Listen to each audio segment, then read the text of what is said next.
Hey everybody, an all-new edition of Craft Brewed Sports starting up here in just a minute. This week, based on a conversation in the Craft Brewed Sports Facebook group, we are rating our beers on the cereal scale from Raisin Bran all the way up to Cinnamon Toast Crunch. Boo! Scott disagreeing with the scale off the jump. Scott, what are you drinking tonight? I disagree with the scale, but I do not disagree with this beer. I am drinking Keylime Smoothie IPA by Austin Brothers Beer Company out of Michigan, and it is a 7.2 ABV kick-ass beer. Little New England style IPA, vanilla bean and key lime, and whatever cereal is your favorite, I'm pouring a big old bowl of this right in it and using that as the milk. So Cinnamon Toast Crunch, deal, got it. Drew, You son of a bitch. Drew, what are you drinking tonight? Tonight I got a Imagine Nation Supernova, also a New England IPA. This stuff is amazing. It's delicious off the jump. The aroma when you crack the can is fantastic. It's smooth. It's got good flavor to it. I don't want to get too far ahead of myself. So just for now, I'm going to say I'm really excited about it. I'm looking forward to it. I like what I taste off the jump. So I'm going to say it's churro cereal. Oh, churro cereal. All right. Wait, is that the one that's made like golden? Like churros. Yeah. No, but I'm saying it's supposed to be like Cinnamon Toast Crunch. It's the same. Oh, all right. That's my apologies then. You know, Scott, actually, I want to amend my statement. It is Donetti's cereal. I don't know what the hell that is. So, Mike, what do you got? I am drinking Cinnamon Roast Crunch. This is from Noble Ales Works in Anaheim, California. It's a low ABV milk stout, 5.4% ABV, which is a little low, but it's got really good ratings on Untapped. This is like a coffee-flavored milk stout, but it's golden, and golden stouts always mess with my head, man. Anytime you pour a stout and it's not dark, it creeps me out. But this one is delicious. It tastes like I'm eating Cinnamon Toast Crunch with a little bit of coffee. I would say it's not quite to Cinnamon Toast Crunch level yet on the scale. I'd put this maybe at Cocoa Puffs, like just below Cinnamon Toast Crunch, but it is up there. Fantastic brew. I'm looking forward to seeing how this one holds up. We got an awesome show coming up for you guys tonight. Be sure to chime in below. Let us know what you guys are drinking and rate it on the cereal scale from garbage, disgusting Raisin Bran all the way up to Cinnamon Toast Crunch. All new Craft Brewed Sports. I'm going to have to separate you two tonight. I swear to God. You are.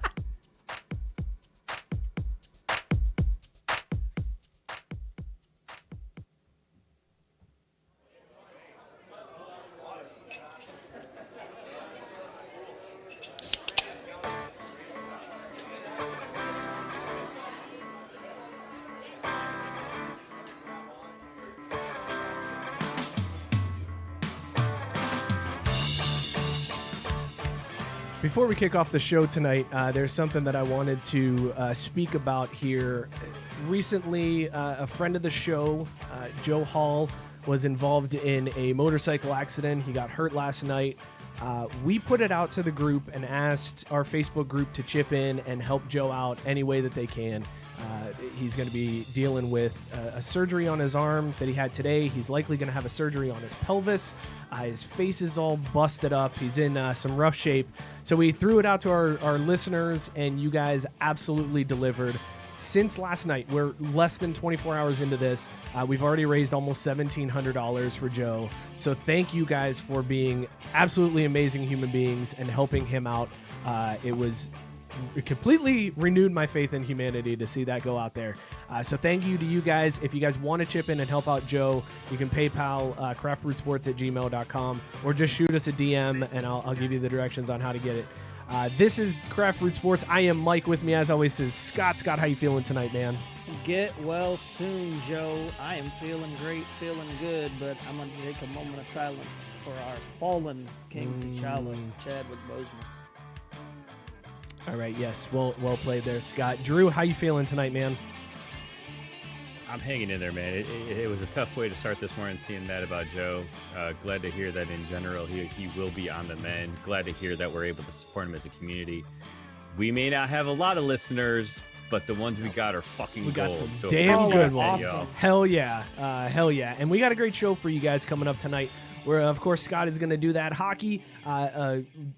recommendation for Biscuit last week where he wants us to name our top 5 hockey movies, so we're going to do that as well. We are going to make our first football picks of the year, fellas. It is that time. We got football picks and a new way that we're going to punish each other, so we will get into that a little bit later on. Plus, we're going to grill up some hot takes from Kirk Cousins, talk some Hard Knocks, and I'm going to put you to sleep with some golf talk. But before we get into all that, let's get into On Deck. And On Deck is brought to you by Beer Drop. Listen, everybody, if you want craft beer delivered directly to your doorstep, hit up Beer Drop. They're the way to go. Award-winning craft beers delivered straight to your door, starting at under $4 a servings. Our friend at Beer Drop can hook you up. Just fill out your flavor profile, sign up for one of their monthly plans. They will curate a box of fresh, award-winning craft beer that will be sent right to your door.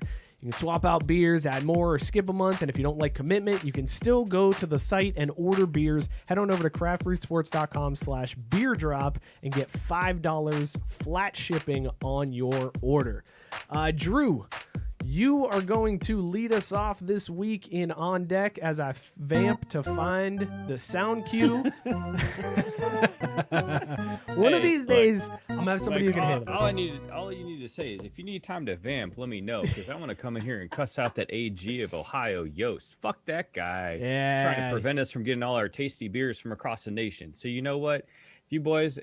Girls, if you're in Ohio and you can't figure out how to get your beer shipped to you with Beer Drop, get at me. We'll find a solution, because this is just not okay. Don't hold us down like that, government. Come on, support us. Now to the real news here, ladies and gentlemen, as we talk about the way that this football season is clearly going to be like none other. Obviously, everyone's heard the stories of the way that the schedule is shrinking, the way that people are trying to figure out what their team is going to do, if they're going to play, how that's all going to work out. But really, the thing that I think is running underneath all of this is people aren't considering those most affected by the decreased amount of football. And that's right. We're talking about our friends out there in the desert. Yes, Vegas has already seen 75% fewer games on their boards for this season. And in more seriousness, honestly, it's really kind of interesting to see how this is going to play out. Last year, there were 1,500 games involving FBS and FCS teams. This year, there are fewer than 400 games scheduled, let alone that might get played. Because, again, let's be honest here. We don't know what's actually going to happen once you start getting into this. Teams start playing, traveling, figuring all that out. COVID national champs. Yeah, COVID national champs, calling it Undefeated. now. They're going to be wire to wire number 1 seeds. Like, it's Undefeated, not even never close. Yeah, that's right, exactly. And you know who's not going to beat COVID? Father Time. That's absolutely right. They're going to be around for a minute. And so it's just interesting to see, because Vegas has already been talking about the impact this has had on them. They had to pull the All-American Heisman Trophy Player of the Year type bets off the board, because with the uncertainty of who's going to play and how much they're going to play, they're not sure they can actually honestly take bets on that kind of stuff. And this is big business. There's $1 billion bet legally on college football every single year. So again, it's something that is kind of interesting to see how this plays out as the season unfolds. To me, what is interesting is that though we may have a contraction in the number of games, they're also speculating there may not be a change in the amount of money put down overall. they may see less Degenerate's going to degenerate. There's a degenerate to degenerate. And, the thing about it is that, when you make your money off of betting on sports, you're going to try to find that action wherever you can. But how are you going to do that when there's less games and tighter lines that you're going to have a harder time exploiting? So I'm really interested to see how this plays out. Let's be honest, I don't do research anyways. I just win. So to me, this doesn't really matter. I'm going to be winning in more visible ways because people know the team's playing, but it's going to have an effect. And, New Jersey is going to continue to be the armpit of America because they're not going to be able to make taxes off of all the money flowing into their legal gambling spaces. But I'll tell you, there are going to be some really nice Italian restaurants popping up when the mob continues to make money hand over fist of all those chumps out there. So this is I'm intrigued to see how it plays out. Middle America, they're going to be hurting because all those idiots in Nebraska that would bet 40 to 50% of their bettings on Nebraska Cornhuskers football when there's no Cornhuskers football to lose money on. how's that going to affect their economy? Well, may they become the next economic hotbed of America when all of a sudden all these idiots realize, wow, I can actually afford to pay my rent. It'll be intriguing. Well, that's Let's see what's how this plays interesting. out. That's what's interesting is like DraftKings continues to move into these new areas. Like they had a promotion. Not Ohio, though. And not Ohio yet. They had a promotion on August 24th where they were in Illinois, and they to promote coming to Illinois, they offered a line of plus 81 on the Lakers game. So it was like a guaranteed win. They're doing the same thing with the Chiefs home opener. Chiefs home opener, the Chiefs are going off at plus 101 in that game. So as long as the Chiefs don't lose by 102 points, you automatically win $45. Like they're just giving away. Are you sure Yes. about that? Yes. Or The is Chiefs- it the Chiefs are no. the money line favorite? The at plus Chiefs 101? are an underdog of 101 points because they're trying to get people to sign up, and to do that, they're giving away $45. They did the same thing with the Well, that's fair, Lakers and in I Illinois. appreciate It's like a $50 max bet. In Chicago, they did when the Cubs were playing the White Sox. Both teams, you could, no matter which team you bet on, they were guaranteed to win the way they set the lineup. So I know Robert's going to cry, but I mean, we're all rooting for the Chiefs to lose by 102. 102. Right? I mean, I Like, just well, want to see the bad hilarious beats. with that It's beat. not We all even want that the bad it's not bet. even the Chiefs. I just want to see the bad beat. That's the worst beat in the Here's world, the man. thing, though. Ed's got it absolutely right. We need DraftKings in Ohio because I got a buddy out in Colorado who can get into DraftKings, and that insanity you just listed is not the only way to make money off them. They offer teaser bets that you can easily parlay by putting in a little bit of effort, so that you say, okay, I'm gonna bet $2, and if this weird ass thing hits, I win 40. But then all I got to do is lay 5 on the thing that's more likely to hit, and then I win 10. Now, for all you idiots out there that don't know how to do math, basically you just spend $7 to guarantee yourself to win at least 10. So that's a $3 profit. You see how that worked out? You see how that math went? Did you follow me? Do I need to bust out the whiteboard? Yeah, I think we're gonna need a whiteboard good? at some point during one Whiteboard. of your So Check talks. this out. if we just want to do DraftKings idiot bets, I'm here all day for it, because I tell you what, there's 2-3 a week, and it's probably to lure people in, but at the same time, I think it's really they just don't know how to fucking make a line over at DraftKings, because it's a bunch of idiots making apps and they don't actually understand gambling and algorithms. They understand it, or else they wouldn't be expanding like they do. Oh no, man, it's not, whatever. It's VC money. It ain't real. It Child, ain't please. real money.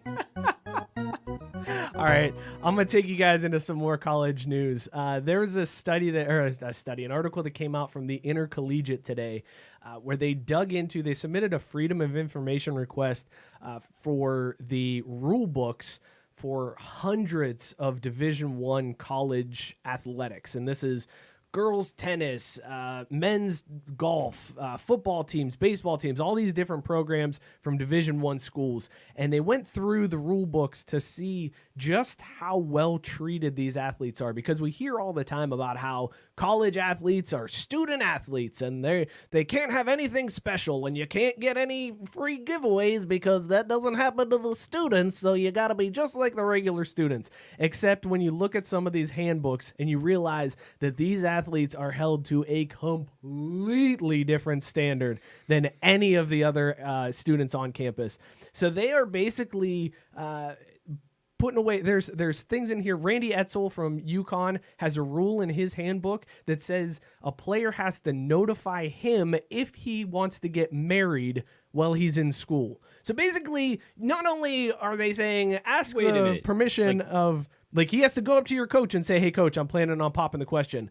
I don't know if that means the coach can say yes or no. I'm just saying, like, they are required under their program rules to notify the coach of their intention to get married. So you're saying they ask to get married, or like their wedding day falls during the season? No, they ask to get married. They basically have to ask to propose. There are rules mainly among a lot of women's basketball programs that say you're not allowed to date anyone within the program. So if somebody is of that persuasion, you're not allowed to date your teammate. You could be madly in love, but they forbid it. There is also instances where Well, to be athletes... honest, dudes teams needs that shit too, because there's a lot of bromance that goes on that Well, can and- cause the same kind of problem. And that's what a lot of this was pointing out, is the inconsistencies between how women athletes are treated compared to men, the male athletes. Like, a lot of women athletes are told that they have to shower after a game. You have to wear a certain amount of What? jewelry at. Are they? Where? I can't remember which school it was, but one of the schools tells them that they are required to shower after the game. They're required to wear some jewelry, but not all jewelry at events with alumni. There is an insane amount, and I'll tweet out this link so that you guys can see it and you can read through some of this stuff as well, because there's way too much to go through in this short amount of time. But basically, they are limiting college kids who are allowed to drink. They tell them whether or not they're allowed to drink. Like, it is insane. And the craziest one that I found was they will fine kids for missing study tables or dropping their GPA below a certain level. Like, you are taking athletes who you are not paying, and then you are fining them. No. Stop right now with that nonsense. They're fining them out of their stipend money. They're finding them out of their stipend money. Doesn't matter. They're not getting paid. They are getting paid. They give them money, living expenses money. Okay, they give great. them living expenses money, and that's where they're getting fined. They give them living expenses money to pay for food, and then they take it away from them because they miss a study table. That's bullshit. You can't take an athlete who is not an employee and treat them like an employee. That's the bottom line. You are giving them an employee handbook and telling them they have to follow this, or else we're taking away your scholarship, we're taking away your stipend money. That's being an employee. So basically, look, dude, pay you're the never people. Gonna win That's this all I'm argument saying. with me because I'm in my 30s, and if you gave me an all you're an expenses paid OWG. pass to the Xavier Calf, I would be fucking stoked. Like, that's what they get as athletes, and I don't see why that's not good enough. You mean I can go in there and eat all of the 12 different cereals they have anytime I want, as much as I want, and I can put whole milk, skim milk, 1% milk, chocolate milk in there? Shit, nowadays they probably got soy milk, almond milk, that other milk that doesn't even make sense because how the hell do you get milk out of that thing? COVID milk. COVID milk. I love me some COVID milk. Woo, that stuff is fresh. I don't hate student athletes, Tyson. I just hate lies being propagated for the, under the guise of getting clicks and views. He likes rich old white men to stay rich. Yeah, how come all these lies about athletes not getting their just dues? Whatever, I get it. Scott, all access to the calf is just dues, man. Yeah. I know that's what I want to put my life on the line for. Scott, you're on deck. Well, now see, that's different. We didn't say about that. Drew, it's your turn to shut up. Usually you're the one putting us to sleep with soccer talk, but I am going to lull the crowd by talking a little. I love that I thought for a second there that something went bad on my side. All right, put him back. Fuck. Put him I'm back trying. on. Put him back on.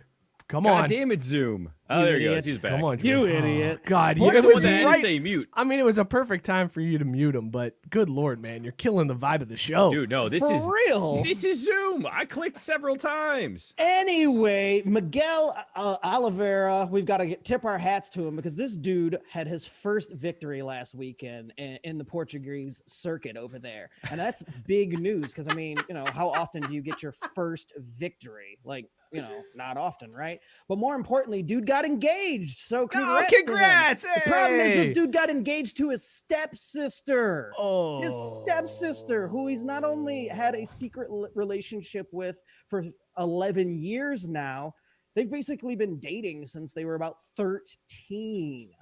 So yeah, this dude is marrying his stepsister. What a way to celebrate your first victory, though. Like you're getting that champagne poured on you, and you're like, you know what? This would be a good time to announce I'm marrying my sister. I mean, some people might say, well, it's just a stepsister and, his father's second wife, yada, yada, yada. But it doesn't matter, man. They were kids together. They grew up and they claim they're madly in love. And they say it started out as a friendship and developed to this deep thing that turned into, a real love. But here we are. People are marrying their stepsister. What is COVID doing, man? No, Nah, man, I don't. You can't it blame ain't that COVID. I was No, gonna this say. isn't Alabama. This No, is you can't Portugal. blame that on It's COVID. Europe, bro. You gotta blame that 100% on every porn site that's on the internet. Oh my 'cause God. From what I hear, that's all the rage that's going on those porn sites. I don't know. I haven't partaken, but I've seen people post about it. I've seen the memes. That MILF was the most searched term on any porn site, so I wouldn't know, but nothing about stepsisters, especially if you're watching porn, you're not thinking, man, are they going to get married after this? Like, is this going to lead to nuptials? Like, even if you were like, let me check this out. Is this really a stepsister? I don't know, but I hope they get married afterwards. Like, what is going on? Bill Sexton chiming in. He going to rack in them Pornhub like, see, that's what I'm telling you. That's what I've been waiting for. So just, sometimes life is serendipitous where it's funny you mentioned Alabama because today I was on Reddit under the Data is Beautiful thread and they had an infographic, and the state that ranked the highest in searches on porn hamster, or what is it, xhamster.com, for both cuckold and incest was Alabama in both categories separately. I knew what I was doing with that. Alabama reigns really high up there when it comes to any type of porn searches that you'd be like, yep, that sounds exactly like Alabama. We also now have our second punishment for the picks this season in the chat thread today. You have to marry your stepsister? No, fuck that. No, because first of all, we're already married. Thank God we found women to put up with our shit. But no, Tyson Thorpe commenting post your search history. Oh man, that's a good punishment. So that's good punishment. That's real good. Well, wait till you hear the first one. What was the first one? Hold on, give me a sec to scroll back up to give due credit. Jesus. I'll post my search history. Oh, here it is. No problem with that. It's called delete that. Incognito window, baby. Here. No, Bill Sexton over here going, I could just do the truffle shuffle outside of Starbucks for 10 minutes and make $5. So that, to me, is the other punishment that we would have to do. And I don't know if we do it for 10 minutes or you do it until you get $5. Oh, I like either. Yes. Either option is fantastic. This has been On Deck. As always, brought to you by Beer Drop. Be sure to hit them up, craftbrewsports.com/beer drop.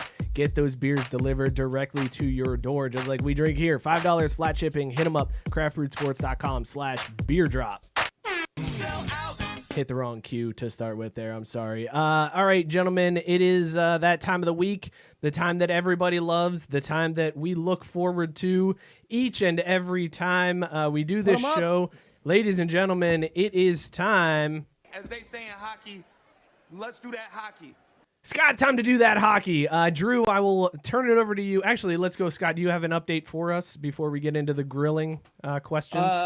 Most importantly, I told you my abs would make a comeback, and they did, baby. They're down 3-2, but the fact that they were down 0-2 last time we did a show proves that I know what the hell I'm talking about. You baby. Do. Oh, look, nobody's doubting your hockey prowess. Knowledge. Like You are no. Well, I mean, haters. Some people might think that this is a joke, but I take this shit serious. Son. Haters gonna hate. Scott. We were talking earlier before you hopped on pre-show, Scott. We were getting our stuff in a row because we're not the hockey fans, and we were like, look, we got to get this straight because when Scott comes on air, he's gonna crush us if we don't have our shit together. Yeah, it's damn straight. Yeah, so let's do this. We want to make sure we're good. Drew, do you have any questions for Scott for this week? Yeah, actually, he kind of led into it already to help me out with it. So, what do you think was the biggest key in your Avalanche coming back around to get themselves in a spot to force a Game 7? Killing them power plays, baby. They got better at it. That's the only way to make sure that you can even up a series is you got to make sure that you're killing the power plays and not letting the other team use that advantage to further push the series towards an end game. Man, did it have anything to do with them scoring more goals than they gave up? Well, I mean, obviously you got to score more goals, Drew. Let's not patronize people here. I mean, any sport you have to score more than the other team, but it's all about the little details like penalty killing, man. Come on. That's fair. So what do you feel like is going to be the biggest key in terms of continuing to keep up that scoring? Well, they've got to keep pushing the puck like they have been. They've gotten more aggressive in their own side of the ice, and they've got to make sure that they keep that up to close things out and win the next two. They're playing right now at 0-0 in the first. So look at you just on the ball with what's going on. You GD right. Do you think that McKinnon can continue this unprecedented streak? I mean, there's no reason why he can't. I mean, he's looked great so far, so I would expect that, he's got 2 more in him. And I appreciate you once again being just so goddamn good at doing that hockey. But I want to point out Nate McKinnon is on a 14-game point streak for the Avalanche. So that right there, ladies and gentlemen, we're watching history. He could tie Marc Messier and one Bobby Orr.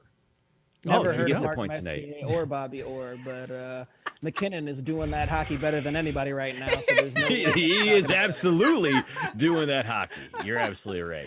Go ahead, Mike. I'll let you take it away. Here we go. Colorado is on the power play. Here we go, Scott. These are the questions everybody. Man, you play that just like the in-stadium announcer that does that for no fans at these games. It's kind of like the show, baby. All right, let's get into some serious questions here, Scott. I'm gonna get my game face on. No more screwing around. This is enough with the lob questions. These are the real hard hitters here. So Thatcher Demko won his first playoff start after the Canucks gave Jacob Markstrom the night off. So who would you put in goal for the next elimination game? Got to go with the hot hand. In the playoffs, you can't screw around. And the way things have gone this year with the shortened season and the tournament right into the playoffs, you're not looking to mess around. So I always go with the hot hand when you get to this point in the playoffs. So you're saying ride Demko, just keep it going. Got to keep that goal going, baby.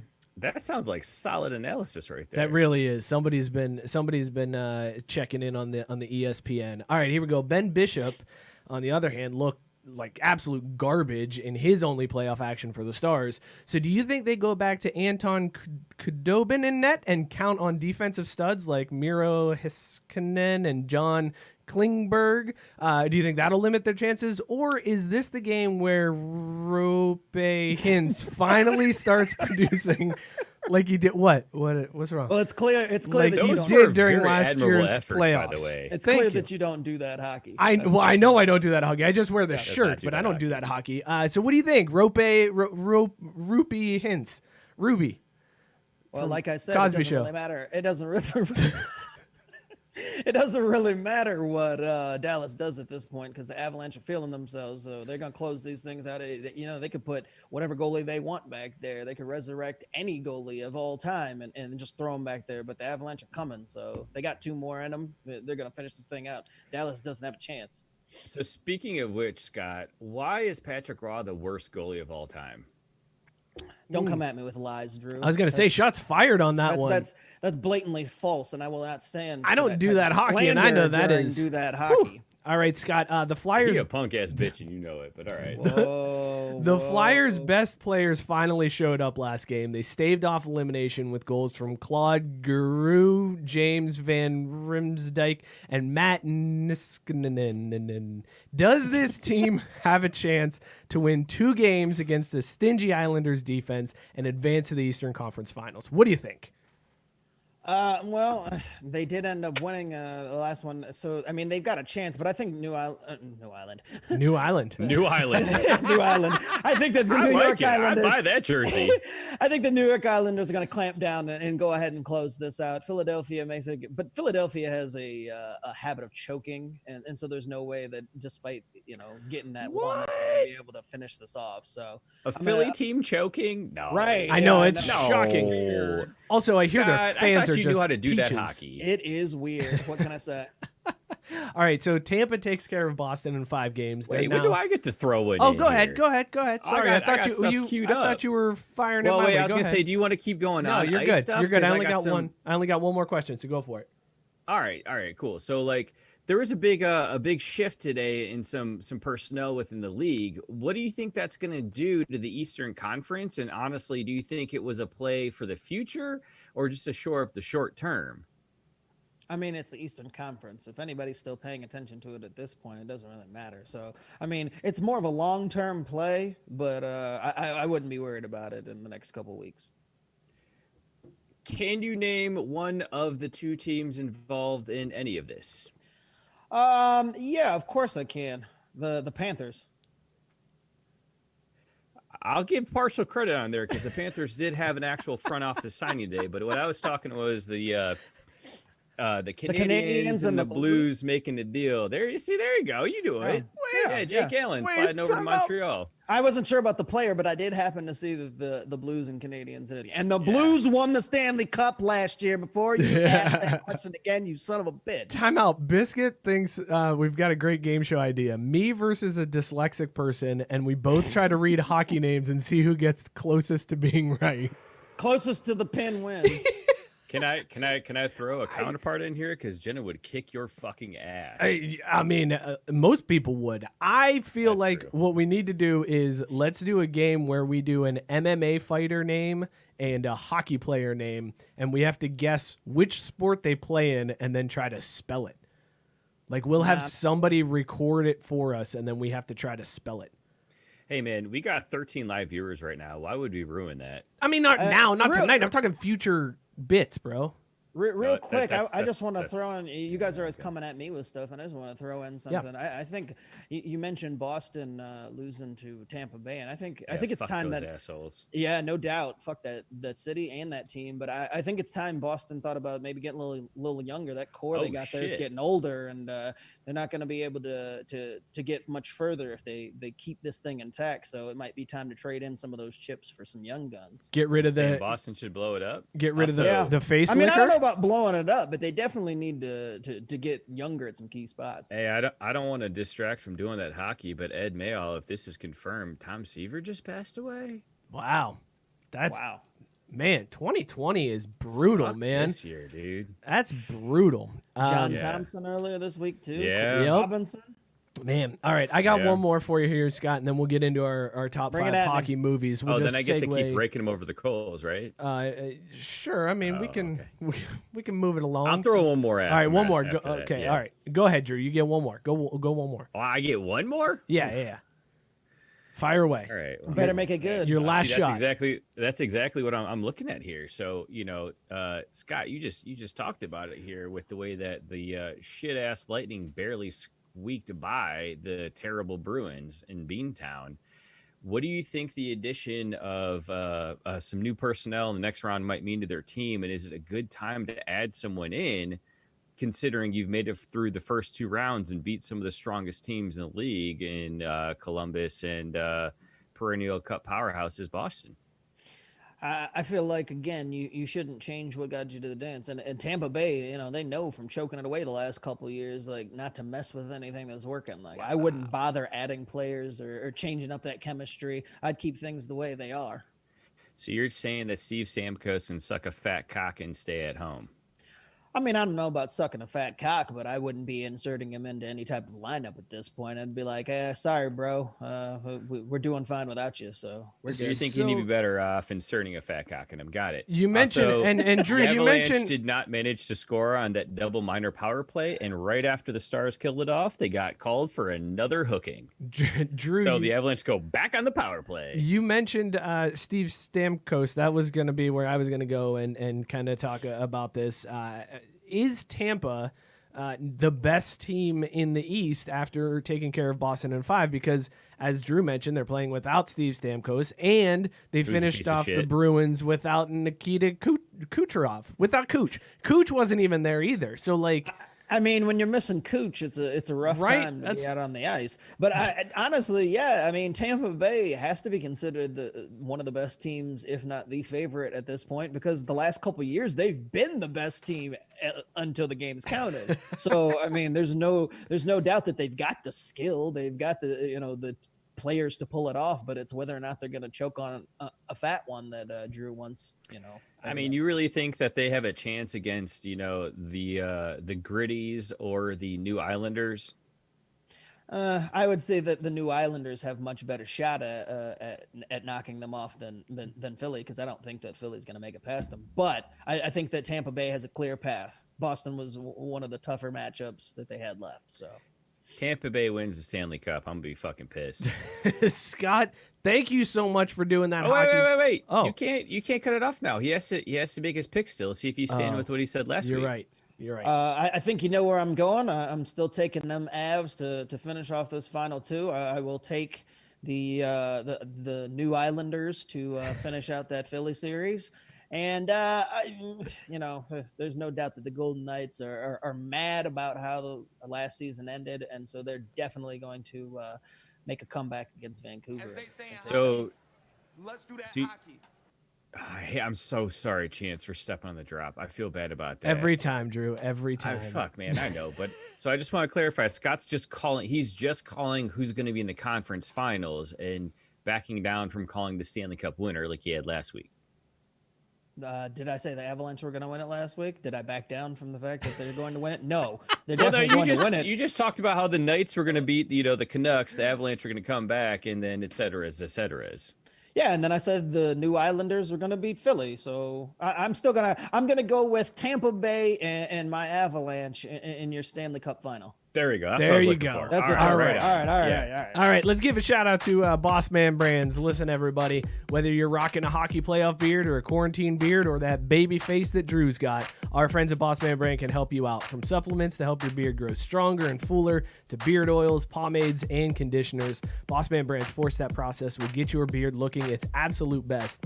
And even if you don't rock a beard, they've got razors and lotions that will make you sure that your shave is buttery smooth. Stumbled a little bit on that one. Sorry, boss man. Head to craftbrewsports.com/beard. Use the code SPORTS at checkout to get 15% off your entire order. That's craftbrewsports.com/beard. All right, Bill, so all of your sad chin pubes sponsored by Boss Man Brand. Wow. Hang on. Tough crowd. I think my beard is coming in somewhat decent. It's not huge yet, but it's decent at this point. And Scott clearly rocking a good beard. Drew, I don't know. I was gonna say I don't know. Bill nailed it. I can't argue with him. Sorry. You might be able to talk shit about my hockey prowess, but there's no way you're gonna talk shit about this beard. Yeah, Scott's beard is fantastic, and my beard is getting a little unkempt. I got to kind of trim it up a little bit, but I think it's doing all right. I've been putting some of their jelly beard oil on. It feels nice and smooth now. It feels good. Dude, I got to be honest. I still don't understand that because I hear jelly and I want to eat it. Well, I've tried it. It's not that. It doesn't taste that good. Works great on your beard. Doesn't taste good. Would not recommend eating. All right, Don't smear it on some toast. No smearing. Ooh, don't smear it on a bagel. All right, let's do our top 5 hockey movies. This I was love how Bill keeps trying to talk shit about me wanting to play frisbee golf. Like that's not an insult, bud. also please use its correct term, frolf. Anyways, let's talk. Exactly. Andy Bernard would be severely disappointed in you. Let's talk our favorite hockey movies. This was a recommendation last week from Biscuit. We gotta set some ground rules on this because we had mentioned this last week when Biscuit brought this up. Are we doing Mighty Ducks as a franchise or as individual movies? It's got to be a franchise, right? Like we got to group them together. Okay, so all Mighty Ducks movies are together. Okay, fair enough. So with that being said, Scott, I will. Drew, let's go to you first. Drew, what is number 5 on your list of top 5 hockey movies all time? All right, number 5 here. And sorry, just going to borrow a little time while I pull up my notes here and make sure I can count backwards to 5. Perfect. I can do that with that Xavier education. And number 5 for me would be Goon. That's right, ladies and gentlemen. Steven Stifler showing up again in the place that he belongs, on the ice, just fighting dudes, having a great time, and just being a hockey bro, man. Yeah, so number 5, Goon. I'm going to jump in here, and I also have Goon as number 5 on my list because Stifler on Ice is a fantastic flick. Goon is number 5 on my list. Scott, what do you got as number 5 on your list? I put Goon just out of my top 5, but coming in at number 5, I had to go with the most electrifying man in sports entertainment. Had to make it somewhere on this list, so I'm going with Tooth Fairy at number 5, with starring Dwayne "The Rock" Johnson. Read the fucking notes. Son of a bitch, Scott. You son of a bitch. I told you I was hoping to do that, but I didn't read the notes, so. God bless it, Scott. All right, no. I can salvage this. It's fine. We can salvage this. I don't think so because now I want to pivot. But nope, fine, we can whatever. salvage it. It's I'll cool. pivot. I got this. I'll just it's fine. pervert myself. I will salvage. I will salvage this. It's fine. I didn't want any spoilers. It's fine. Yeah, you fucked it all up, Scott. This wasn't even the spoiler. Dick. This was the text message thread about how we were handling this whole segment. You have me so furious right now. My face is so goddamn red. 75 motherfucking messages today, dude. Like I can't get to them during the workday. I've signed off. And Drew got 75 fucking Drew messages. Drew knew what we were doing with this. You said don't step on your joke. I didn't know what your joke was gonna be. No, that You wasn't edited the all his joke. joke That to wasn't me. the bit. I'm not talking about the joke. Yes, you can step on the jokes within the damn top it. 5, but you ruined the bit anyways. What are you, new Drew, here? what's number 4? What do you got Jesus number 4? fucking Christ. I'm still going to try to save this, but he's probably going to fuck it up for me later, too. No, Mike, it's okay. It's okay. Hold on. If Before you, we move if on, you don't like Tooth Fairy, the Look, next two ain't just- gonna do it for you. it probably won't. But so what I'm gonna do before we move into number 4 to like calm things down and like mellow it out a little bit is talk about our honorable mentions. And so our first honorable mention. Wait, don't do the is- honorable mentions because Scott will probably ruin you're that right. He too. probably Save fucked those those. up, too. Save them. Go on to No, number wait, 4. actually, We can't. no, 'cause We the everything is honorable out the mentions window, Drew. Everything is out the honorable window. mentions aren't gonna fuck us up. They'll only screw. No, Scott, I know, so but that's even I might better. need to dip into those to save the bit. Man, I do that hockey. Y'all ain't gonna sit here and talk trash Mike, about me. you get to pick 1, 2, or 3. Then I'm burning the other 2. No, just go with number 4. Go with number 4. We'll come back to honorable mentions. Bullshit. Go to number 'Cause 4. My honorable mentions were solid. They Scott, are you piece solid. of shit. They are solid. Number 4. Number 4 on my list of hockey movies was the Slapshot franchise. Because Good again, call. man, like that was hockey when hockey was good. And let's be honest, they could have honestly called that shit a documentary and you wouldn't have known. But again, number 4 is Slapshot, classic shit. I mean, those brothers with the actual quality mullets, like those assholes from the Mighty Ducks Bash Brothers wouldn't exist without Slapshot. So Very Slapshot at number 4. very good. Very good call. Number 4, I got Tooth Fairy. Scott, what do you got at 3 or at 4? Sorry. I have the Nicolas Cage, John Travolta classic Face Off. Face Off at number 4. It's one of the best hockey movies you can possibly see. That's a good. Right. That's a Number 4. good call. That's a very good What call. in the fuck is happening? No, that's a great call. That's a great call. Yeah, I mean, are you mad that you didn't think of it, Drew? Drew, what do you have at number 3? I burned things because I was like, nah, man, we're gonna at least keep it hockey adjacent. Well, what are you talking about? Face Off. The name of the movie is what Is it? happens It's at the hockey. beginning of Yes, every as hockey game exactly, ever. exactly. Face Off. Go. Yes, go ahead, Drew. God damn it, Mike, I'm so pissed at you right now. I'm so pissed about this. Why me? I didn't ruin the bit. I didn't ruin the bit. You're pissed at Mike. This is great. Because I gotta give no, fuck this. I'm doing it my way now. Number 3, which would not have been number 3, but I'm changing it intentionally to save 1 and 2 for what they deserve. Number 3 is Mighty Ducks because this is Damn where I it, gotta Drew! I stick could have it. saved it. Fine. Saved it. What the Fine. fuck? You dipped into the Fine. other thing. Number 3, Fine. Wayne's No, World. Number 3 is Wayne's World. No, fuck you. Number No, 3. blow Ice me. Guardians. You ruined it. No, I'm you doing it. You I'm ruined sticking it. the Fine. bit. Mighty I'm Ducks. You following the blew it. script. Nope, you ruined it. Mighty Nope. Ducks is your number 3. Number- Great. My number This is 3. bullshit. My number 3 is Wayne's World. It's my fault. Yes. This Now idiot it's your doesn't fault pay because I attention. could have saved it. I could have saved it, but you How ruined did you it. save this? If you would have argued about this, we could have kept moving on. Number 3, Mighty Ducks, because it's a great series. We all grew up with it. Number 3, It's one of Wayne's the World. Few movies. I gotta say, I like this white on white crime.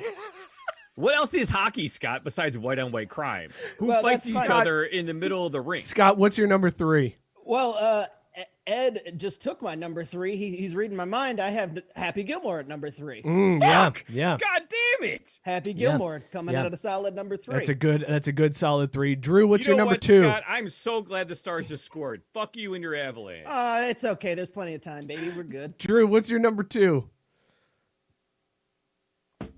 I don't even know anymore, man. Good. Drew quits. even know. My number don't even 2. know. My number 2, Swingers. I went with Swingers for number 2. Oh, I missed. That's a good one.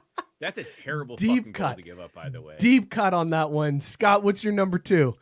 I am going to bring it back to Miracle at number 2. Oh, Miracle is very my, good. my number 2. Very good call. Wow, that is Actually, hockey. trash. Drew, do you want to jump back in on this and give 2 and 1? I do. 'cause Okay, I what's wanna your 2 and throw 1? I want to throw a shout out to number 2 being Ice Guardians. Fantastic film on Netflix. Gives the history, the evolution, and the importance of enforcers in hockey and why it matters. Without guys out there throwing fists to protect their players, their teammates, injuries go up, careers are shortened, and the game suffers for it. So that's why that shit was number 2, which I made number 3 to play along on the bit that Scott couldn't bother to be involved in. Very good call. Do that hockey. You won't talk to me. Who's your number 1, Drew? What's your number 1? My number 1 is The Russian Five, the somewhat documentary film about the success of the Russian Five line from Detroit back in the late 90s that brought us our Stanley Cups. Absolutely quintessential time of my life, my childhood, but high quality hockey played by tacticians that understood and played the game at the highest of levels, but then also had it end tragically early with that terrible limo crash. Great film. I dare you to watch it and not cry. All right, my number one, Threat Level Midnight. This was the Michael Scott movie that he did in The Office about Michael Scarn. Where he saves the NHL All-Star game by becoming a hockey player, playing in the game and knocking the puck out of the stadium to save it. Plot twist, the president was in on it. Scott, what's your number one? There was never a doubt. Coach Bombay and crew, the whole franchise, Mighty Ducks, baby. Yeah. So that was going to be your save. Is we were going to go 3, 2, 1, Mighty Ducks, and I was going to bust out Threat Level Midnight. Yeah, way to fuck it up, Drew. Way to fuck it up by bringing up. Why did you pull from the honorable mentions then? Because I thought you just mailed that shit in. How did you? No, I told you I could save it. I told you I could save it. But you never mentioned Threat Level Midnight pre-show before this idiot showed up. This has been our top 5 hockey movies, everybody. Thanks for this biscuit. Asshole. I pulled a pin and walked away. The whole thing leading up to I have this. never been so simultaneously mad and excited at the same time. Oh, this was the best skit ever. I mean, it basically worked out way better than what it was going to. Like, let's face it, the original gag of you guys having the same number one and me coming up with what I was originally going to say was going to be Tooth Fairy. That was going to be my number one. I was going to say Tooth Fairy while you guys said Mighty Ducks. And that's funny that Mike ruined the 3-2-1 again. But this ended up working out way better. But goddamn, How did we never consider Threat Level Midnight though? That's brilliant. Man. It was on my list the whole time. That was going to be one that I surprised you guys with. That was going to be my number 2, just out of the Tyson next week golf movies. I thought Face Off was the best. Face Off was well done. That was the best part about Face Off was how long it took Drew to get the joke. Like, I understood the joke. It was fucking stupid though. I knew the best part was when I thought about it. That was when I texted you guys. I love my hockey list, and I was like, "This one will probably piss Drew off." Face Off was so well done. It's a terrible movie to begin with. Bullshit. Golden Guns. See, the problem is that Mike, we talked some of this stuff, and I had some plans. Like when we threw out the Happy Gilmore, I was going to say, yeah, exactly, like that quality movie. That's a hockey movie, just like Die Hard is a Christmas movie. Actually, that's what I was thinking. Shade. Yeah. That was what I was thinking when I did it. I was like, it's as much a hockey movie as Die Hard. Absolutely. Absolutely it is. But man, I had my list of all goof movies and I was just going to change whatever one you didn't say I was going to use as my number one to save the bit. But then Drew throws in Mighty Ducks and fucks up the whole bit. So then it's complete shit and this whole show is gone to hell. Here's the thing, dickhead. You could have said that shit to me pre-show. I said I saved it. I said I could save it and you still threw out Mighty Ducks. Saying I can save it live on air doesn't mean shit to me because I'm not talented. I wasn't a professional performer who did stand-up that could handle this. You had one job, Drew. Mighty Ducks at number one. That was your one job. And I said I could save it. It wouldn't be up to you. All you had to do is keep Mighty Ducks at number one. That's it. But it doesn't matter. It's not number one, though. It worked out way better. You asked me to lie to begin with, and I wasn't cool with it. But I said, but you know what? For the betterment of the show, I'll fucking bite the bullet here and just, take one up the ass because of this. But when Scott fucked it up, I was like, no, I ain't doing this, man. Like Russian 5, number 1 all Robert day. Taylor, the skit getting fucked was on brand, so good job. Yes, it was. It was typical Craft Brewed Sports. I don't have any transitions or sound cues for this, but it's time to make our football picks. It is football season. We need to get a drop of just a dumpster fire. I don't know what that sounds like, but we need one because that would be the transition out of this segment. Yeah, that's a good point. I have a GIF that sound of it. Could pretty much just be playing in the background. Yeah, it could just be the show. Exactly. We should change the show name to just Dumpster Fire. I feel like that would be the better thing to do. All right, so here's how we're gonna do picks this year. So we struggle to come up with punishments every single week, and then we get punishments and we don't do them. Like, we're horrible at it. So here's what we're going to do this year.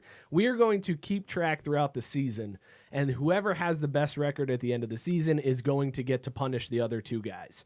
You will get to name the punishment, and the other two guys have to do it individually. Like, it could be something they have to do together. It could be something that each one has to do something different, whatever. We'll do some things along the way where it's like, hey, special week, we're going to go ahead and do 2 picks, and if you lose this week, you have to do a punishment type thing. But basically, it's season long is what we're looking at going. So I will pick 3 games each week that we will pick from. You guys are going into this blind, so because of that, I'll take whatever's left over. So you pick the games, I'll take whatever the third one is. We're picking against the spread because Scott can't do it. And God, I hate the spread. I like how you didn't even sugarcoat it. It's so true. You are terrible at it. So let's get things started because this week starts college football. College football kicks off tomorrow night. College football kicked off last weekend. It did, but that was FCS. Just disrespect the FCS players. It was out there FCS. risking their lives. I don't count the high it. school players out there risking their lives. Maybe if they were getting paid, I'd pay more attention. Drew, why don't you? Definitely ain't getting paid down there. I'll tell you what. Why don't you go first? Pick a number 1, 2, or 3. 2. 2. All right, Drew, you have Arkansas State at Memphis. Prime time, Saturday night, 8 p.m. on ESPN. Wait a minute. Wait. There's college football this weekend? But did you just black out for the last 30 seconds? Yes. Okay. Yes. I didn't want to believe this is true, but this is college football starts I've tomorrow. Been reading the articles, but it's actually going to happen. College football starts tomorrow, and it is big time slate of games. I know we were supposed to get USC Alabama, but instead Arkansas State at Memphis, 8 p.m. ESPN primetime Saturday night. Drew, Memphis is a 19-point favorite. Who you got in that one? Morning recovery because I'm going to need to. I'm going to tell you that right now. So we're doing the spread. Memphis is at home. They're giving, what'd you say, 19? 19, and I think Arkansas State? Arkansas State, and I think Memphis' star running back just opted out of the season. Yeah, well, the other thing I was going to say is their practices have been kind of weird like the NFL too, right? Yeah, most likely. I guess I'm going to take Arkansas State then. Taking the points. Okay, you're going to take Arkansas State and the points on the road in prime time. Hold on, let me put that money down so I remember what I did, because otherwise I got I'm you. Fucking forget. I got you on this one. Is Arkansas State an FCF school? Are they? Are you taking? No. They're Sun Belt, aren't they? Are they? I was just gonna say they're legit. I honestly don't know if where they're at. Okay, cool. Well, the other thing is, didn't Memphis's coach leave last year? He got a real job. Yeah, I think he might have gotten out of the AAC. They beat UC twice in the span of 1 week, and he was like, "All right, I'm done." He's like, "That's enough for me. We'll go ahead. Nothing more to accomplish here." All right, Scott, 1 or 3?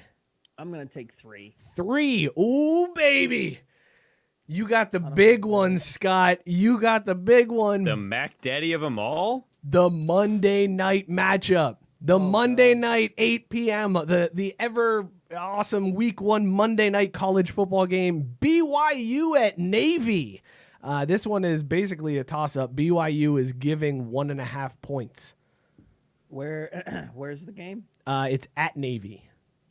Navy, the rare home underdog. I'm gonna take Navy. Taking Navy. Everybody taking the underdog so far. I like that. I like that pick. BYU travels so well, though, that this is going to be like a BYU home game. I don't trust the Mormons. Dude, there ain't no lines for college football right now. What the fuck is going on? There's a few. Are you sure they're playing? Yes, I am positive they are playing. Biscuit saying Memphis has better barbecue, so Memphis with the points is what he's taking.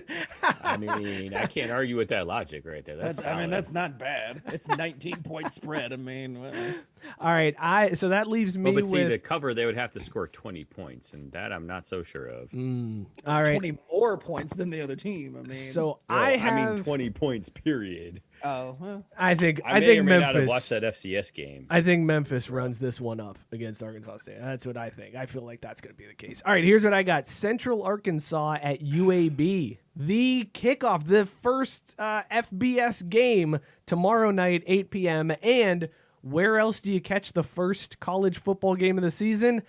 ESPN 3. That's right. We're on ESPN 3.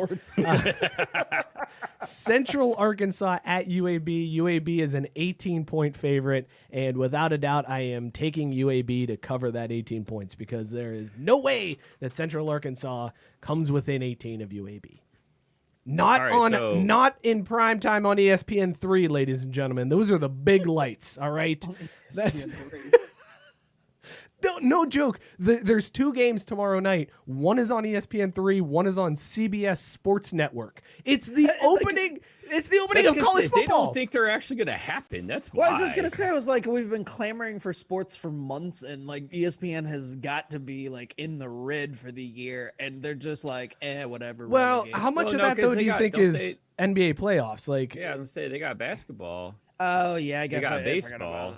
But still. So wait, all right. So here's the funny part, right? So I finally found the college football lines on Bovada. I got your game, except UAB's given 19.5. Nope, I'm taking 18. I got it locked in at 18. Well, it's fine. So Look, I'm just saying, if we want to play a little fun game for the show, I'll put the money down on whatever. So we got Central Arkansas, UAB, South Alabama, Southern Mississippi, Middle Tennessee State Army, and that's on the 5th. SMU, Texas State on the 5th as well. Arkansas State, Memphis. So I'm going to put my money on that one. BYU, Navy. Yep. UAB, Miami, Florida. That's next week. That's what I'm saying. So we've got what is that? We got 6 games on the board for the first week. For the first week of college football.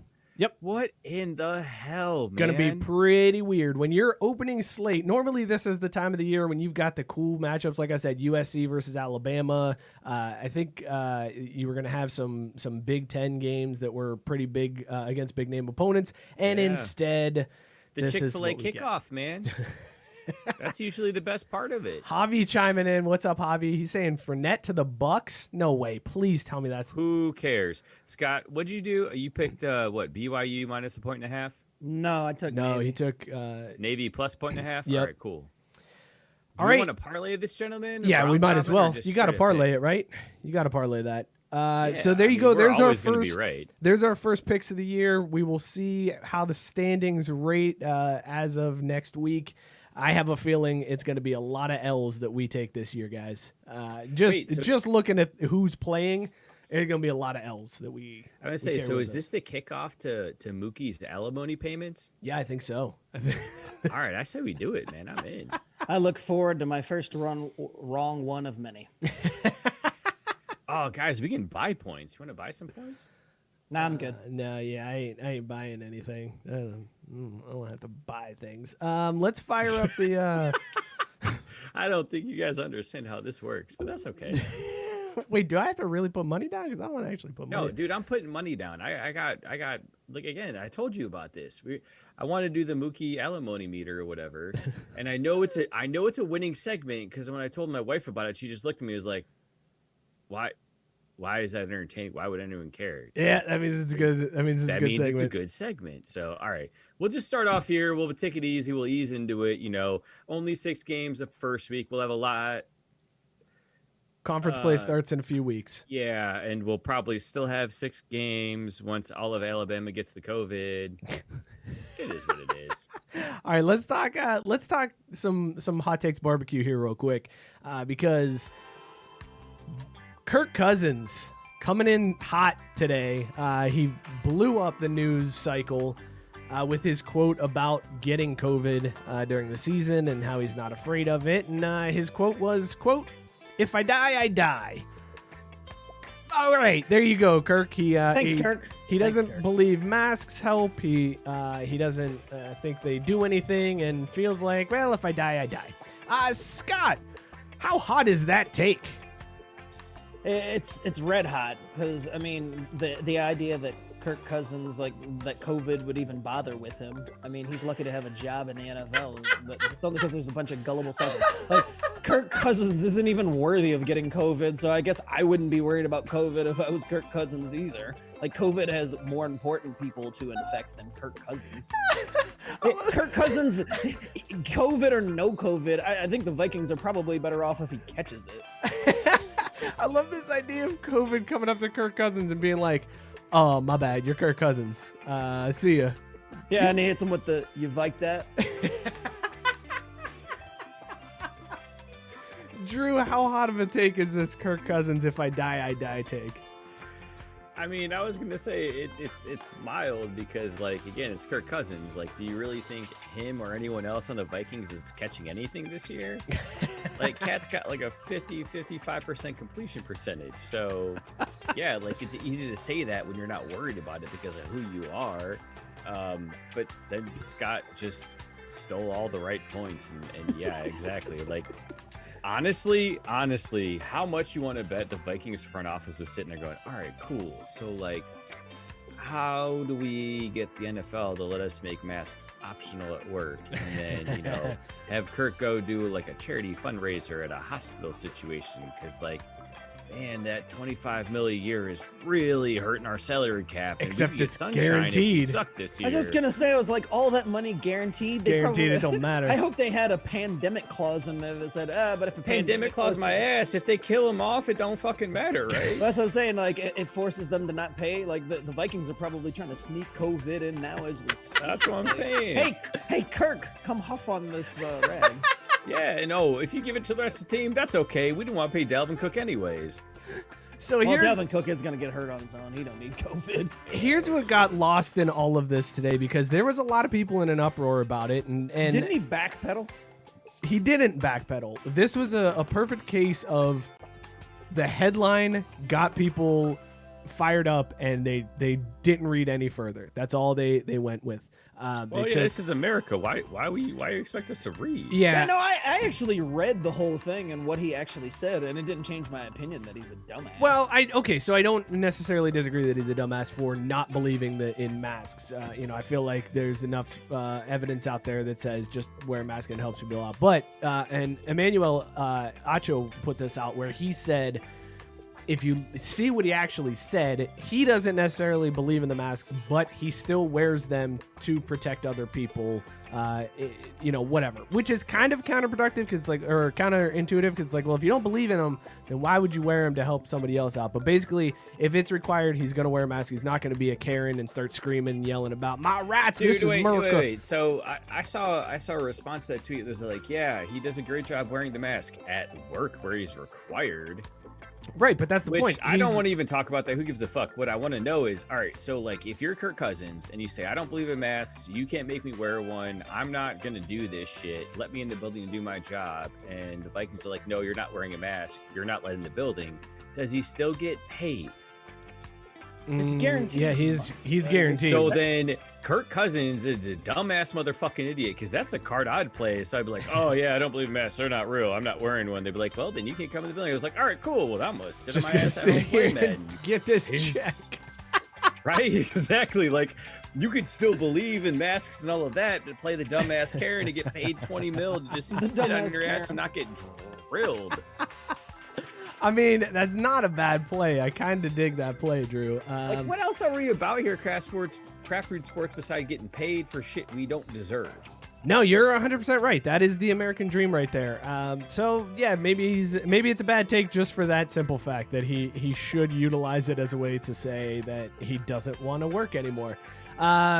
Kirk Cousins, if I die, I die. I'm just here for all the Rocky memes. If I die, I die. Yeah, he went full Ivan Drago on us for that one.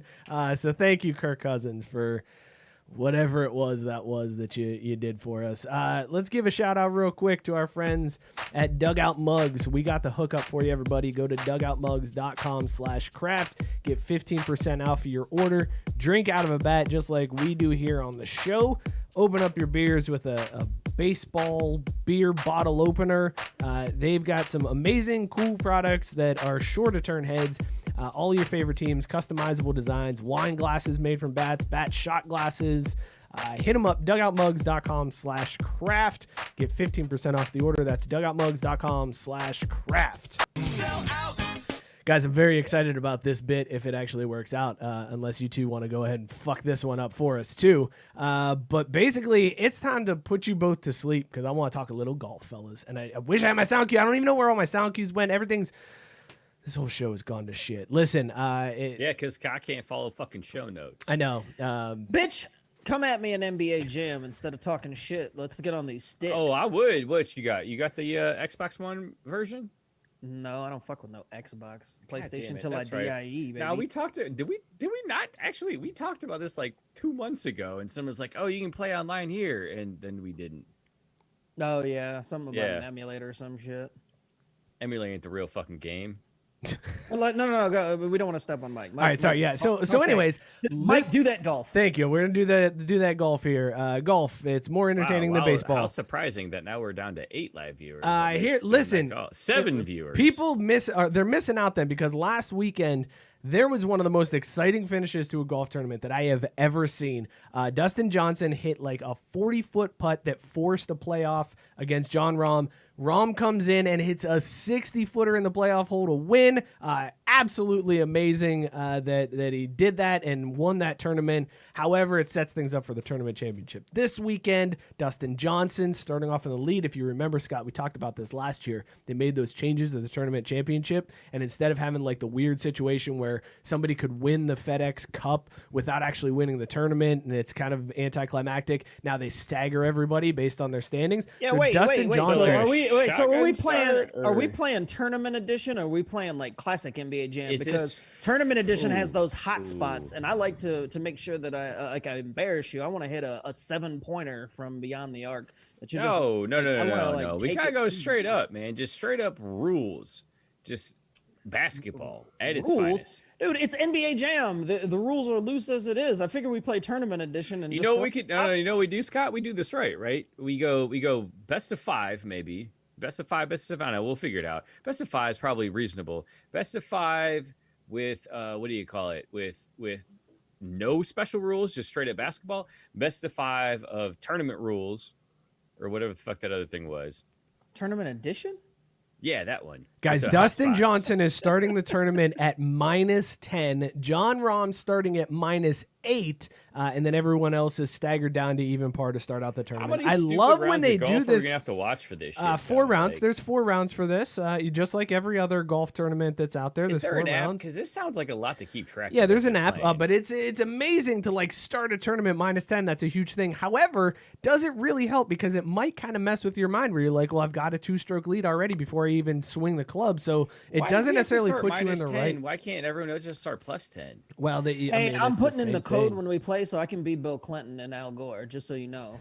Like, I know we were talking about the whole thing. It came up because of the Bulls and Who's and your third though? Then like, it doesn't matter. With Gore and Clinton, you ain't beating me. So no, I'm not saying that I'm gonna beat you. I just want to know who your third is, because like that's an obvious squad, but like you need someone else here. And I'm just wondering, is it going to be Monica? You gonna throw Hillary in there? Like, shit, you can even go Chelsea for that rookie, talent.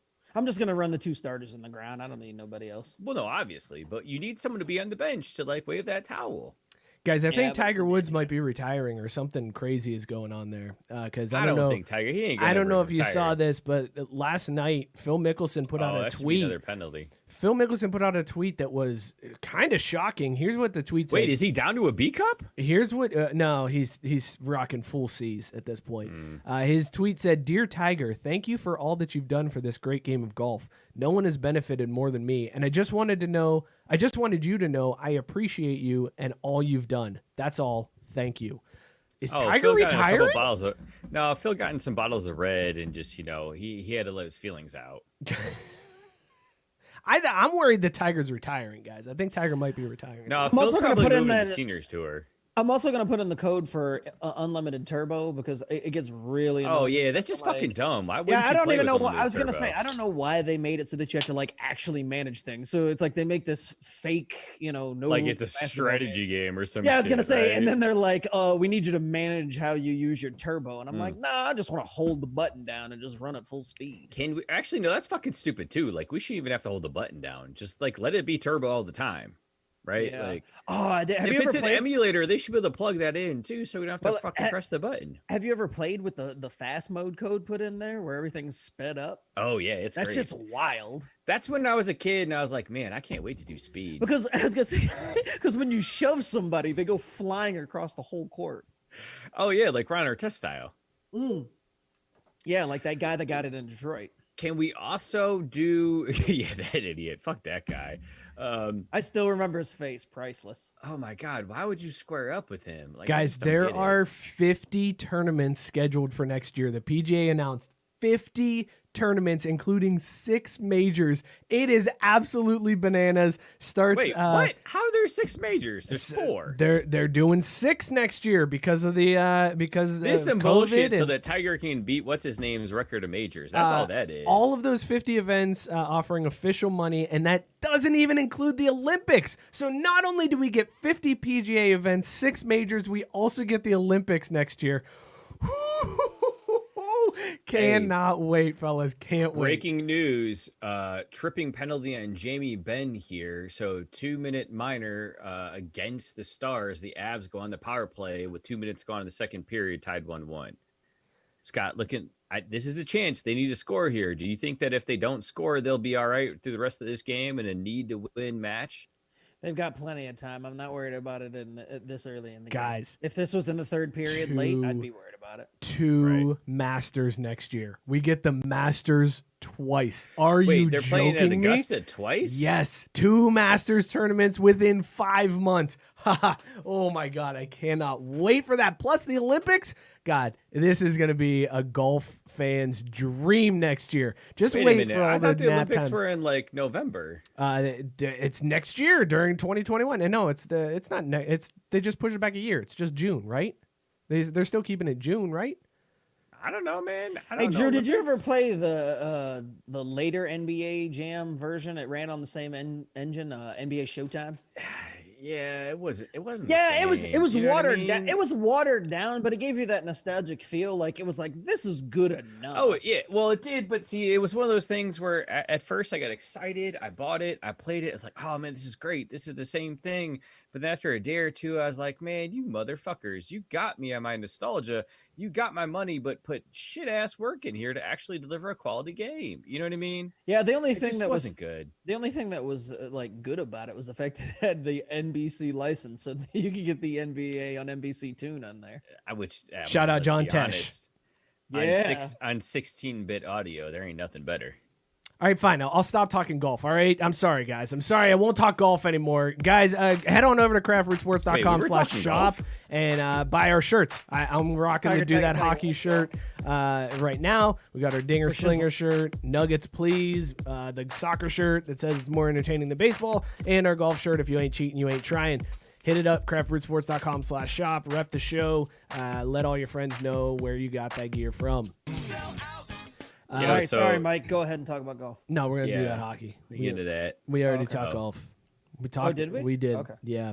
Thanks, guys. Oh damn it! I'm sorry. I was saving this, but so we're gonna give away some of them golf T-shirts at my dad's annual golf outing. Nice. That's awesome.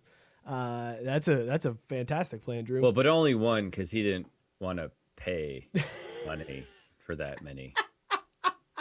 Because like. They play in foursomes, and I'll get him a volume discount if he wants to get a few. We'll hook it up. He's not special. He should have to pay the same way everyone else does. All right, let's the talk. Fuck has he done for us lately? Let's talk a little Hard Knocks, guys. Hard Knocks episode 4 came out this week. Starts off right off the bat with everyone's Sean got McVay. COVID.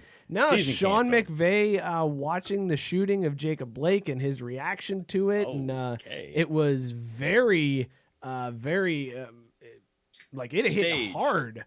No, I wouldn't say it was staged. I think his reaction was genuine, but you got to see kind of the behind the scenes as to what these teams were dealing with as the conversations start happening in the locker room, and you see what happens in the NBA and the strike in the NBA, and as it goes to the MLS and all these other leagues, and how the NFL was handling that.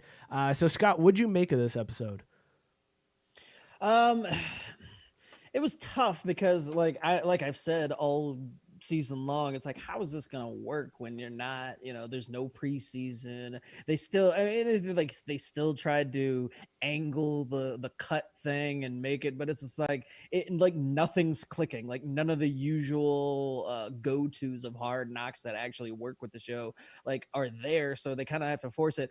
And I knew it was gonna be kind of a BS episode. I'll say this: for the first 3/4 of the episode, I was like, God, this is so lame. But when they started off with McVay talking about, oh, that's so wild, about Blake getting shot. Excuse me, like, it came John off, Gruden Jr.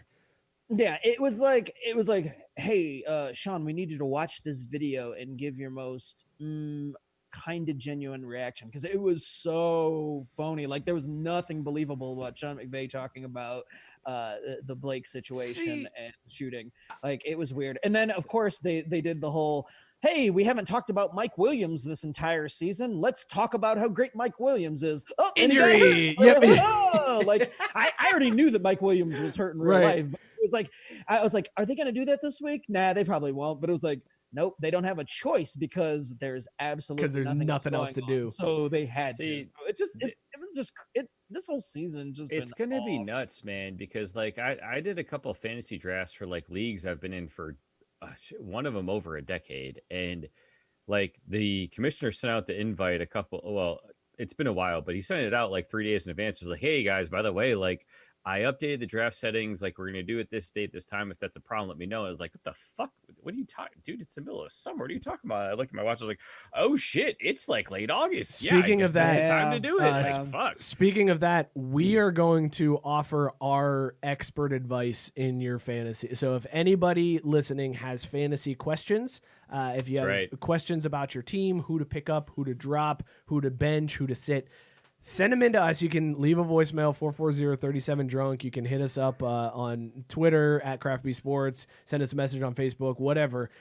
Just get us your questions. We are happy to give you the advice. And we've got a great resume among all of us, right, in terms of fantasy football. I've got a teaser here, too. I've got a free piece of advice early on, right? So, like, if you are a smart person, man, woman, or otherwise, you will pay for that Disney Plus, Hulu, ESPN Plus package for $5 a month, or the introductory period for 3 months. And then you get all the ESPN Insider shit for free. That'll get you through the fantasy season. You just straight up cheat on your bros and your homies and you beat them. And then you cancel that motherfucker and tell your kids, sorry, you weren't good this year. Santa said no. That's a good plan, Drew. Well, we will. I mean, I think among all of us, like Scott, you've won your league a couple of times, correct? Oh, I mean, my fantasy prowess is actually like legit. I have quite a few titles to my name, so if you're looking for it, but I'm just like Drew though.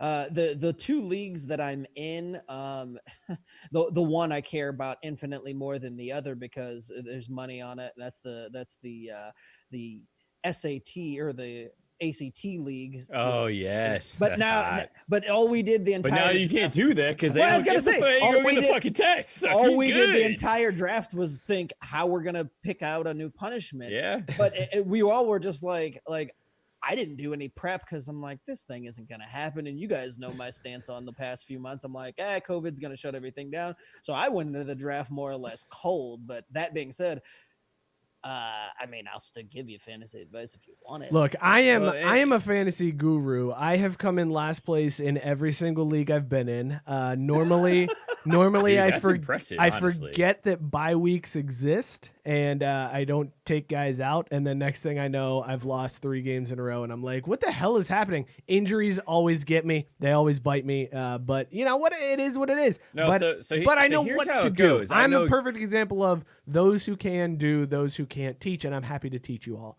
I will teach you all. And here's the thing: this is the story of Mike as a fantasy football NFL owner, right?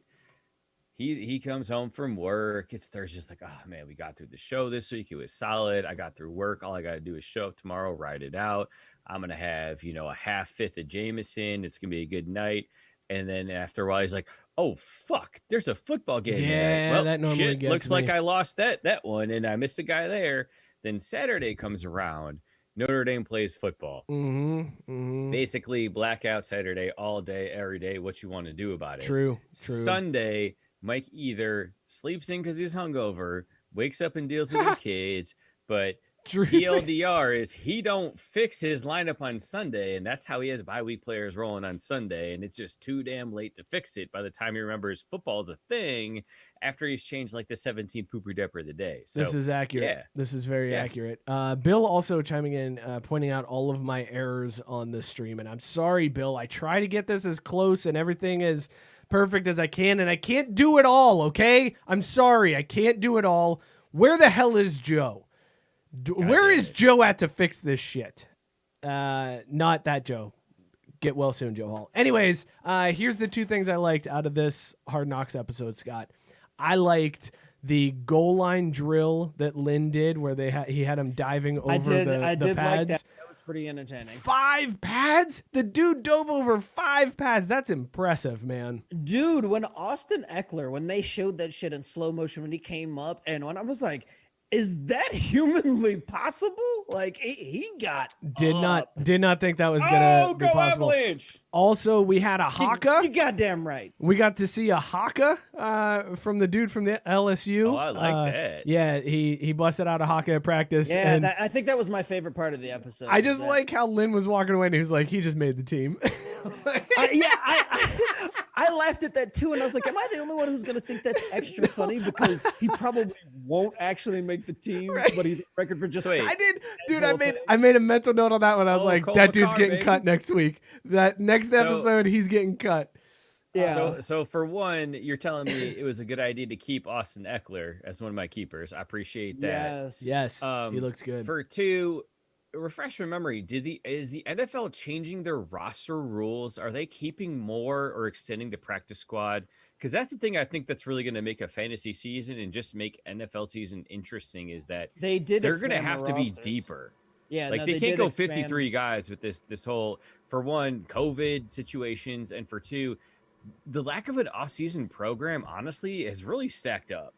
Yeah. And to me, it's like, dudes, like honestly, if they had their normal stuff, does Mike Williams get hurt? Well, no, I think what it boils down to, it's like everybody has been clamoring for no preseason like forever. Like that's been the thing. Like, we don't need preseason. It's just not wise, man. Well, I was just going to say, I was like, but we're about to find out why we didn't actually want that wish to come true, because the first 4 weeks of this season are going to be a shit show. Like, garbage. Well, it's going to be a preseason. Like, it's going to be like the XFL, basically. Well, and the thing is, like, even on a regular year, like the last few years, you like the first few weeks, it's like there's always the excuses of, oh, these guys, you know, they're just starting out and it's just coming off a camp because like all the starters barely play in the preseason. But now we're going to have that for the first 5-6 weeks probably. And then you add COVID on top of that. It's going to be a nightmare. Like fantasy is just going to be a joke. Well, and seeing, it's going to be a hot ass mess. And so like, honestly, what I'd be curious to see is, maybe it's not no preseason, but maybe is it sevens? Is it 7-on-7 stuff? Do you really need the guys in the trenches hitting each other? Or is there a way to make that work where, like, if you're in practice or you're in spring training, or not spring training, but like whatever, you're in training camp, and even when they do the scrimmages against teams, they don't go full speed. But if you're in a 7v7 preseason game, where you don't know the blocking scheme or you don't know the wide receivers routes, you're going full speed but not hitting, that avoids the soft tissue injury. You know what I'm saying? You know what I'm getting at here? Like you take out the collisions, the things that honestly hurt, break bones, concuss, whatever, and you give guys a chance to work out their muscles and go fast twitch. Yeah, it's gonna be a nightmare. This year's gonna be a nightmare. I'm saying like in the future, the waiver wire is going to be more important than it's ever been. Well, and they've been talking about that on Hard Knocks. Being in an auction league this year, fuck that. They've been saying that in Hard Knocks, that like practice squad, like when you get cut, be ready because somebody is picking you up this year. Like the NFL is going to have so much turnover. There's going to be so many guys that are cut and brought back and moved up and dropped down. Like it's going to be. I will say baseball's actually not had an outbreak recently. Like they seem to have figured it out. They had a little bit of rough go early, but at least, if nothing else, Rob has, put a gag order on all these idiots. You know what else bothered me? And I'll say this too. It's like the I guess cherry on the whole thing was so they're doing all this stuff, they're focused on the social justice thing or whatever.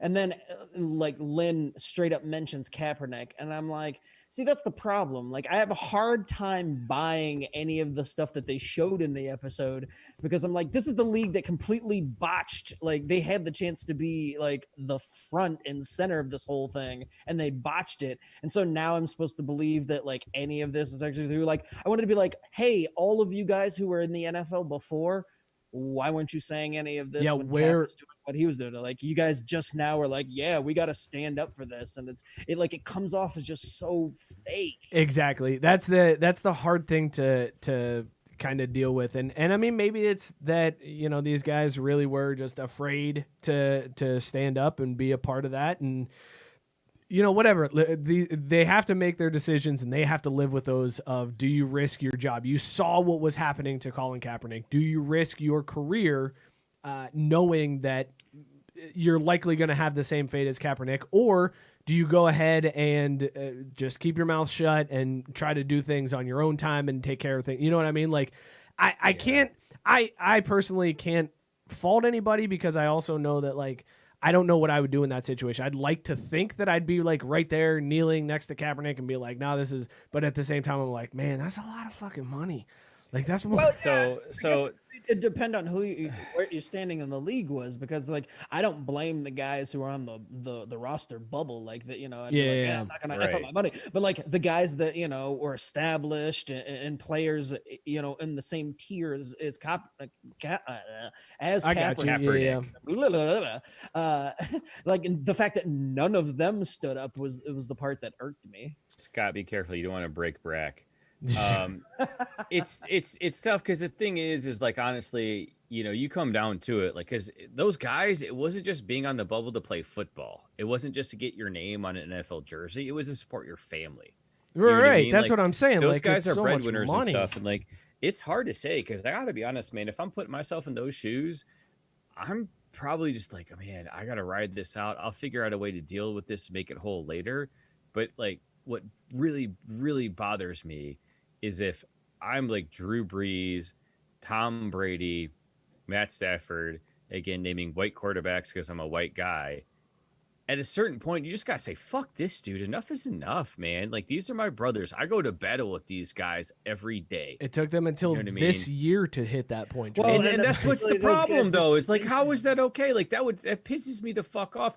I get mad enough about this shit just, casually with my friends and stuff that happens. And I have no forum or anywhere to stand up for it. And these fucking assholes are sitting there being worried about what, like their Nike no, not their Nike, because Nike stood behind Colin. They're worried about like their fucking, I don't know, Chobani yogurt deal and other bullshit like that doesn't fucking matter anymore, man. Like, stand for something, be someone worth looking up to, and deal with it.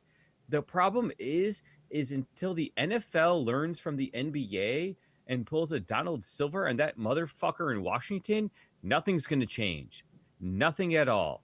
Because we need to get that cocksucker out of there, because not only does he not respect black people and minorities, he doesn't respect women. So that motherfucker respects maybe like, I don't know, 10% of all of the world population. But it's cool because, he's rich as fuck. It's fine. Like, we'll just get a few pussy slip shots, on the video from the cheerleader shoot, because that's, what old man white guy wants. Now is the time to do it. And honestly, as for a shit commissioner as Roger has been, he has a chance to turn all of that around. Force that motherfucker out, get that franchise out of that family, and do what is right for actual change. But that ain't gonna happen. I don't think we're getting rid of the Dan Snyder at all. All right, guys, we got like a minute. Oh, sorry. Gibbs family, damn side, whatever. They all fucking suck. So whatever. Let's we got about a minute left. Let's stick to sports real quick. Stick to sports, fellas. Just stick to sports. Guys, I'm so sorry. The Jags stick to sports. Stick to sports. The Jags Literally, release. that's all I know. I should just stick to sports. The Jags release Leonard Fournette. Are they tanking for Trevor? Scott, yes or no? Yes. Drew, yes or no? They're not just tanking for Trevor, they're also tanking for William Sweeney. Yeah, that's a good point. Yes, that's the other rumor. What Javi talked about earlier, Fournette now to the Bucks. The Bucks winning the NFC. Scott, yes or no? No. Drew, yes or no? Yes. Oh, he's got him taking down the Niners. The Bucks are the house of cards, and I'm like, I don't, and it's not even because the Niners are in the NFC. It's that one team that, like, every year there seems to be a team that loads up on guys. You're like, they finally have it. Cleveland. Cleveland. Yes, and then it ends up being a huge nightmare, and that's exactly what I see with the Bucks. Like, but like, Scott, isn't that basically what the NFC is? It's a house of cards, the entire NFC. No. The NFC is legit. It's the AFC that's just garbage. All right, so wait. All right, I will bow to your prowess here. Who in the NFC that's not the 49ers would beat them? The Saints. The Saints, yeah. They're in the same Saints. division. Yeah, the Saints are still better than, like, I would still pick the Saints. I don't care that they got Tom Brady, because all you're saying is that they swapped. Yeah, Jameis so the first time the Saints Brady. lose a close game and Michael Thomas turns around and to Drew Brees is like, hey, fuck you, racist motherfucker. I ain't playing with you anymore. The Saints, here's the deal. The Saints will beat the Bucks, but they will choke in the playoffs like the Saints do. That's just that's the Saints. That's their MO. All right, let's do baseball real quick. The Padres make a big trade at the deadline. They get Mike Clevinger from Cleveland.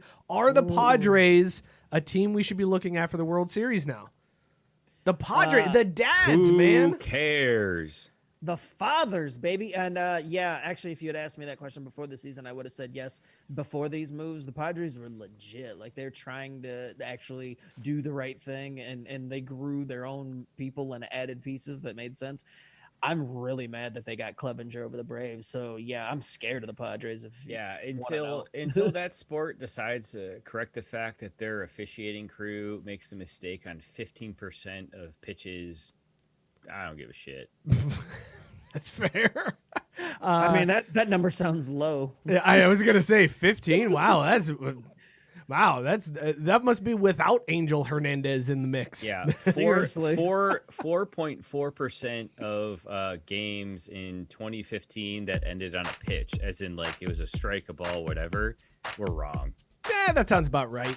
That's been Stick to Sports. I'm glad we stuck to sports, guys. That was a great in-depth sports talk. It's what we do best here. This is Last Call, brought to you by Morning Recovery and More Labs. Hit them up, everybody.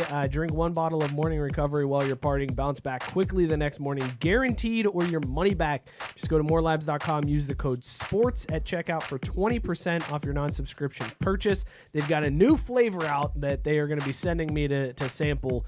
Lemon ginger. I felt I was like, that's a little racist for you to send that to me. Wait, was that not what it already was? It was just lemon. It wasn't lemon ginger. Uh-oh. They put a little ginger in it. And we'll see how that one is once I get that in to give it a shot. But head on over I've to, always liked the little ginger in me. I mean, yeah, a lot of people do. Morelabs.com. Use the code SPORTS to get 20% off this week. Where did my screen go? I was drinking Cinnamon Roast Crunch from Noble Ale Beer Works. Scott, you were drinking Keylime Smoothie IPA. Who makes that one? Who's that one by? Austin Brothers Beer Company. Austin Brothers. And Drew, you had Supernova from Imagine Nation, which is a very hard name to say after you've been drinking for a while. Imagine Nation Brewing.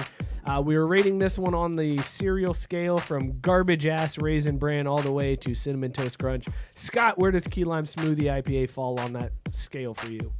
I had it up there, and I said I would pour it on my favorite cereal. I'm gonna back off just slightly, and it's not that it's not good. It's that those vanilla beans disappeared along the way. Like, very, very good beer, but the vanilla beans disappeared, and I kind of feel like that took away from some of its flavor depth profile.